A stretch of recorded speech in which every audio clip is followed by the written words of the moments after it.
ಪ್ರತಿ ವರ್ಷ ನನ್ನ ಹಸ್ಬೆಂಡ್ ಬರ್ಡೇ ನೈಟ್ 12ಗೂ ಮುಂಚೆನೇ ಡೆಕೋರೇಷನ್ ಮಾಡಿ ಸೆಲೆಬ್ರೇಷನ್ ಮಾಡ್ತಿದ್ದೆ. 4 ಮಂತ್ ಬೇಬಿ ಜೊತೆ ಇದೆಲ್ಲ ಸಾಧ್ಯ ಇಲ್ಲೇನೋ ಅಂತ ಅಂದ್ಕೊಂಡಿದ್ದೆ. ಸೆಲೆಬ್ರೇಷನ್ ಪೂರ್ತಿ ವಿಡಿಯೋ ನಾನು ಯೂಟ್ಯೂಬ್ ಚಾನಲ್ ಒಳಗೆ ಅಪ್ಲೋಡ್ ಮಾಡ್ತೀನಿ. ಲಿಂಕ್ ಬಯೋದಲ್ಲಿದೆ, ಫ್ರೀ ಇದ್ದಾಗ ಚೆಕ್ ಮಾಡಿರಿ. ಮಗು ಬೇರೆ ರೂಮಲ್ಲಿ ಮಲಗಿತ್ತಲ್ಲ, ಅದಕ್ಕೆ ಸೌಂಡ್ ಆಗಬಾರ್ದು ಅಂತೇಳಿ ಎಲ್ಲರೂ ಭಾಳ ಸೈಲೆಂಟಾಗಿ ಬರ್ತಡೇ ಸೆಲೆಬ್ರೇಷನ್ ಮಾಡಿದ್ವಿ. ಇನ್ನು ಸೆಲೆಬ್ರೇಷನ್ ಎಲ್ಲ ಆದಮೇಲೆ ಬೆಳಿಗ್ಗೆ ತಿಂಡಿಗೆ ಅಂತ ಹೇಳಿ ನಾನು ಟೊಮೆಟೊ ಬಾತ್ ಮಾಡಿದ್ನಿ. ಇವತ್ತು ಅವ್ರಿಗೋಸ್ಕರ ಸ್ಪೆಷಲಾಗಿ ಏನಾದ್ರು ಅಡುಗೆ ಮಾಡ್ಬೇಕು ಅಂದ್ಕೊಂಡಿದ್ನಿ. ಬಟ್ ಇವತ್ತು ತುಂಬಾ ನಂಗೆ ತಲೆನೋವು ಬಂದುಬಿಟ್ಟಿತ್ತು. ಸೊ ಏನೂ ಮಾಡೋಕ್ಕಾಗಲಿಲ್ಲ. ಸಿಕ್ಕಿರೋ ಟೈಮ್ ಒಳಗೆ ಇನ್ಸ್ಟೆಂಟಾಗಿ ಎಗ್ ಕರಿ ಮಾಡಿದ್ದೀನಿ. ರೆಸಿಪಿ ಬೇಕಂದ್ರೆ ಕಮೆಂಟ್ ಮಾಡಿ. Thanks for watching. ಬಾಯ್.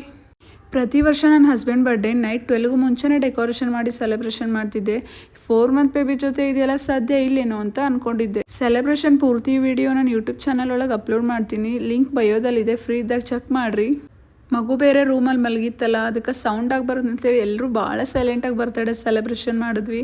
ಇನ್ನು ಸೆಲೆಬ್ರೇಷನ್ ಎಲ್ಲ ಆದಮೇಲೆ ಬೆಳಿಗ್ಗೆ ತಿಂಡಿಗೆ ಅಂತ ಹೇಳಿ ನಾನು ಟೊಮೆಟೊ ಬಾತ್ ಮಾಡಿದ್ನಿ. ಇವತ್ತು ಅವ್ರಿಗೋಸ್ಕರ ಸ್ಪೆಷಲಾಗಿ ಏನಾದ್ರು ಅಡುಗೆ ಮಾಡ್ಬೇಕು ಅಂದ್ಕೊಂಡಿದ್ನಿ. ಬಟ್ ಇವತ್ತು ತುಂಬಾ ನಂಗೆ ತಲೆನೋವು ಬಂದುಬಿಟ್ಟಿತ್ತು.